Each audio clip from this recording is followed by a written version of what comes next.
I flipped furniture for profit, and this chest of drawers made me $450 within 24 hours of listing. If we haven't met yet, I'm Jade. I'm a solo mom, and I'm flipping furniture so that I can save up my house deposit. Overall, this piece was in great condition. It did have a couple of aesthetic nicks and scratches, and some drawer runners needed to be replaced, but these are all things that you can fix.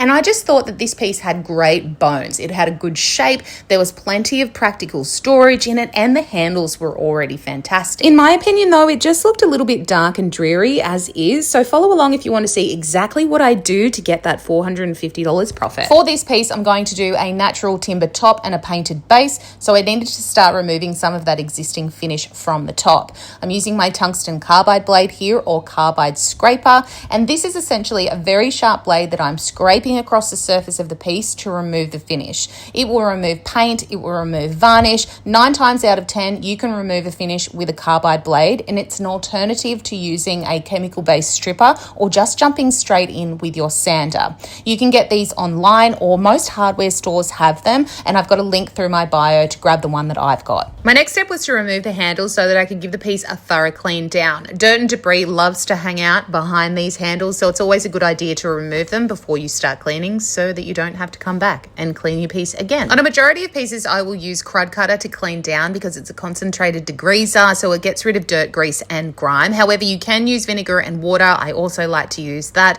and you could use hot soapy water as an alternative as well. You just want to make sure that whatever you do use, if it's a degreaser, you need to come around with some plain hot water after you've cleaned everything down to make sure you've got no residue left from those degreasing products. Once everything was completely dry after my water rinse, I went on to sanding down the top, and I used 120 grit sandpaper followed by 240 grit to remove what was left of the existing finish. The only thing that I wasn't able to get out with sanding was this little black spot, which I did try to swell up by using a wet towel and a heat gun, but that didn't work. It didn't pop out, so I used some paint stripper to remove the existing finish that was there. So I just put a localized dollop of my paint stripper there, and then went on to scuff sanding the rest of the piece. I'm using 240 grit sandpaper to scuff up everywhere that I was going to be painting. So the drawer fronts, the body of the piece. And for those that are unfamiliar, scuff sanding is essentially creating a key or some micro texture so that your primer will adhere to the surface effectively. What you're aiming for here is for the surface to look dull and milky. You don't want to see any slick, glossy shine